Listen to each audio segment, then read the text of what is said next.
Selamat bertemu lagi dalam persekutuan doa anggota keluarga Allah. Saat ini akhir pekan ketiga di bulan September, Sabtu 19 September 2020. Kita akan menenangkan pikir, meneduhkan hati, memasuki persekutuan doa di dalam saat teduh sejenak.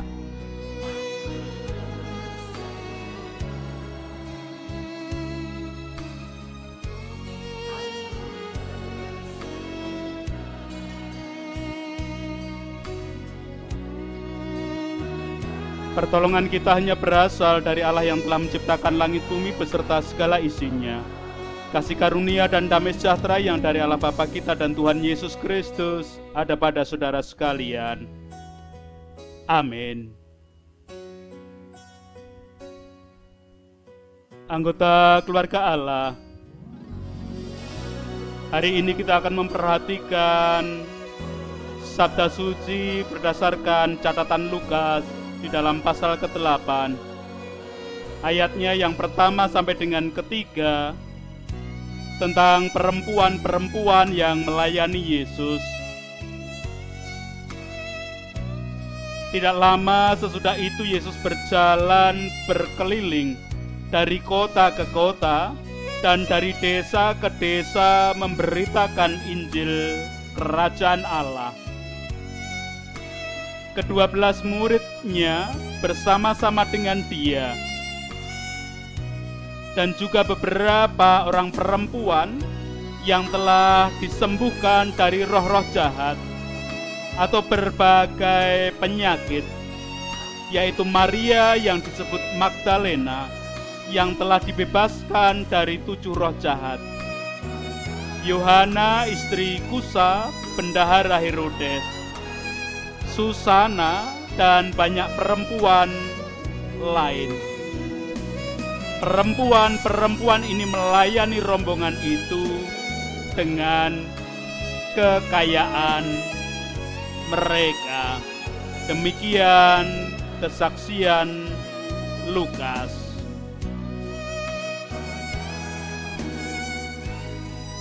Melayani dengan tulus, itu yang menjadi tema meresapi sabda Tuhan hari ini.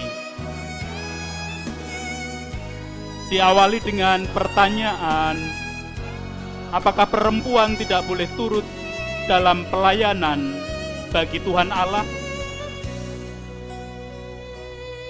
Tentu saja boleh, jawabnya. Tuhan Allah yang maha murah dan maha kasih tidak pernah membeda-bedakan umat kepunyaannya.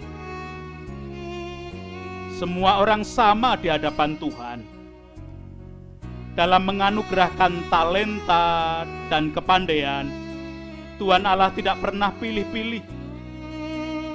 Hal ini menunjukkan bahwa Tuhan Allah berkenan memakai siapa saja menjadi mitranya untuk mengerjakan karya-karya luhur selama dijadikan mitra, memiliki hati yang tulus dan berkenan kepada Tuhan Allah.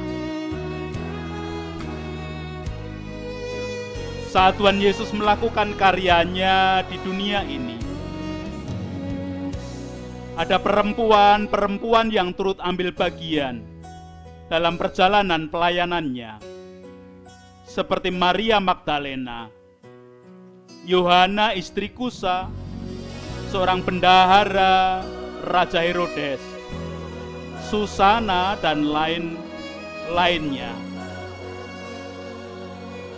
Dari bacaan hari ini, kita menemukan bahwa yang mengikut Yesus tidak hanya 12 murid yang semuanya laki-laki, namun juga ada perempuan atau wanita.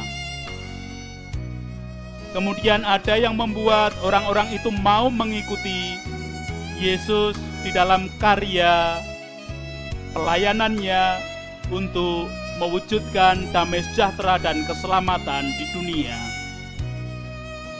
Dijelaskan bahwa dikarenakan kasih Tuhan Yesus yang telah mereka alami sendiri. Kasih Yesus itu dialami oleh perempuan-perempuan tadi. Ada yang karena sembuh dari penyakit, ada yang karena dibebaskan dari kerasukan setan, dan banyak hal cara bagaimana orang bisa mengalami karya dan kasih Tuhan. Oleh karena itu mereka tidak merasa keberatan ketika harus mempersembahkan miliknya demi mengikuti karya pelayanan Tuhan Yesus. Lukas memberikan catatan bagian akhir. Perempuan-perempuan ini melayani rombongan itu dengan kekayaan mereka. Tulus dilakukan, tidak awal. Karena merasakan kasih Tuhan, mereka pun rela untuk menggunakan apa yang sebenarnya menjadi hak mereka melalui kekayaan yang diberikan Tuhan untuk terlibat di dalam pelayanan bersama Yesus. Mereka mempersembahkan hidup dan milik mereka sebagai wujud syukur kepada Tuhan Allah. Ketika menyadari dan bisa merasakan kasih dan kemurahan Tuhan Allah, orang akan terdorong untuk melayani Tuhan dengan segenap hidupnya. Hati akan terasa berkobar-kobar dalam setiap pelayanan di mana ia terlibat. Anggota keluarga Allah, marilah membangun semangat pelayanan kepada Tuhan Allah karena kasih yang sudah kita terima, kita rasakan di dalam hidup kita, pribadi lepas pribadi. Jangan sampai kendor karena merasa kecil dan lemah. Tuhan Yesus juga berkenan memanggil para wanita yang pada waktu itu dinilai kecil dan lemah. Apapun keadaan kita, ketika kita merasakan kasih Tuhan, layak kalau kita terlibat di dalam karya pelayanan yang telah Tuhan berikan dan kita melanjutkannya di dalam kehidupan nyata. Tuhan memberkati bagi semua. Amin.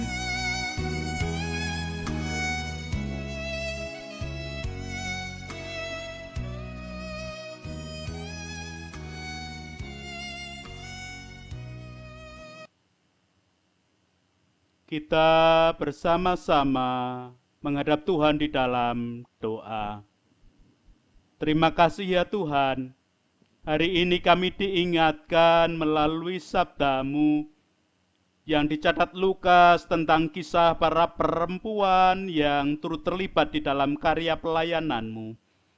Kami diingatkan bagaimana kami harus merasakan kasih, kuasa, dan berkat-Mu, penyertaan-Mu dalam kehidupan kami, sehingga kami boleh benar-benar ambil bagian, turut serta di dalam pelayanan yang Engkau wujudkan untuk damai sejahtera bagi kehidupan dunia ini.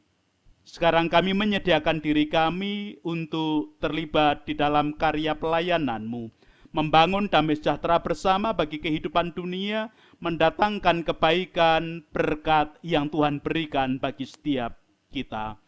Tolong kami melalui setiap aktivitas kerja kami, baik di bidang pendidikan, kesehatan, perbankan, keuangan, perhotelan, pertanian, perdagangan, pelayanan, dan semua lini bidang kehidupan yang ada di dunia ini. Tuhan berkuasa atas setiap kami, sehingga melalui pekerjaan kami boleh mewujud nyatakan keterlibatan kami di dalam mewujudkan pelayanan kasih, mewujudkan berkat-Mu yang kami rasakan karena Engkau memberikannya kepada kami. Bahkan di antara kami yang sudah purna dari kedinasan pun Tuhan pakai untuk mewujud nyatakan keterlibatan di dalam karya pelayanan-Mu bagi kehidupan dunia menuju damai sejahtera. Kami yang mengalami kelemahan ragawi pun Tuhan pakai agar kami boleh merasakan berkat Tuhan dan semakin mewujudkan sikap yang positif menerima pelayanan yang diberikan oleh anggota keluarga, pasangan hidup, anak cucu, dan siapapun yang membantu kami di dalam kelemahan ragawi kami karena sakit penyakit. Di sanalah wujud kami terlibat di dalam karya pelayanan-Mu. Ya Allah, sekarang kami berdoa untuk para pemimpin bangsa dan negara kami, wakil rakyat, tokoh masyarakat, tokoh agama dimanapun berada. Biarlah kasih setia-Mu tetap ada, kuasa-Mu dan kebijaksanaan-Mu Engkau tambahkan di dalam kehidupan mereka, sehingga mereka pun melakukan aktivitas sesuai dengan kehendak-Mu. Kalau ada bagian-bagian karya mereka yang tidak sesuai dengan kehendak-Mu, kami memohonkan ampun. Para medis yang bekerja di tengah-tengah suasana pandemi dengan menjadi garda paling depan, biarlah kasih setia-Mu tetap ada dalam kehidupan mereka. Secara khusus Rumah Sakit Panti Rahayu, tim direksi, karyawan, dan semua tenaga medis yang ada di dalamnya, kami aturkan ke dalam tangan kasih kuasa Tuhan. Saudara-saudara kami, anak-anak kami, seperti Santi, Tia, demikian juga Ninda di dalam karya pelayanan menjadi perawat bagian para medis di tempat rumah sakit mereka bekerja. Tuhan pun memakai dan berkarya bagi hidup mereka. Anak-anak Tuhan yang belajar di masa pandemi, Tuhan berkati dengan kebaikan, dengan perlindungan, dan kebijaksanaan. Anak-anak Tuhan, muda-mudi Tuhan yang belajar bekerja, yang belajar berusaha untuk mencari dan menemukan pasangan hidup yang sepadan, Tuhan pun berkati di dalam kehidupan mereka. Itu doa kami, ampuni dosa dan kesalahan kami, dan hanya di dalam Yesus Kristus kami boleh berdoa. Amin. Anggota keluarga Allah, mari selalu merasakan berkat-berkat Tuhan di dalam kehidupan. Namun di samping kita merasakan berkat Tuhan, kita akan selalu semakin merasakan bahwa setiap saat kita memerlukan juru selamat kita. Kita nyanyikan Kidung Jemaat 402 bait pertama dan ketiga menjadi kidung semangat kita ketika kita hendak terlibat di dalam karya pelayanan. Kuperlukan juru selamat.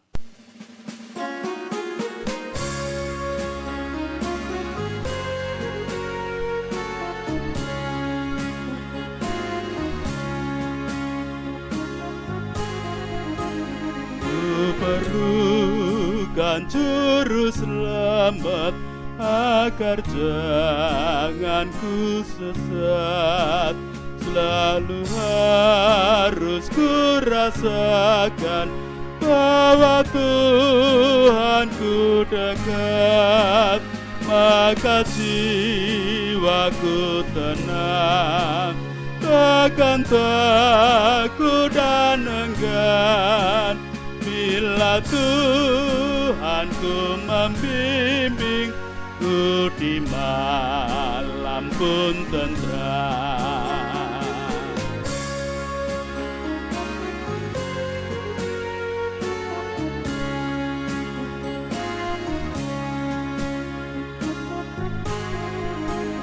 Ku perlukan juru selamat dalam langkah juangku, siang malam suka duka dengan Tuhanku tempuh, maka jiwaku tenang, takkan takut dan enggan. Bila Tuhanku membimbing ku di malam pun tentram. Terimalah berkat Tuhan. Tuhan memberkati engkau dan melindungi engkau. Tuhan menyinari engkau dengan wajah-Nya dan memberi engkau kasih karunia. Tuhan menghadapkan wajah-Nya kepadamu dan memberi engkau damai sejahtera. Amin.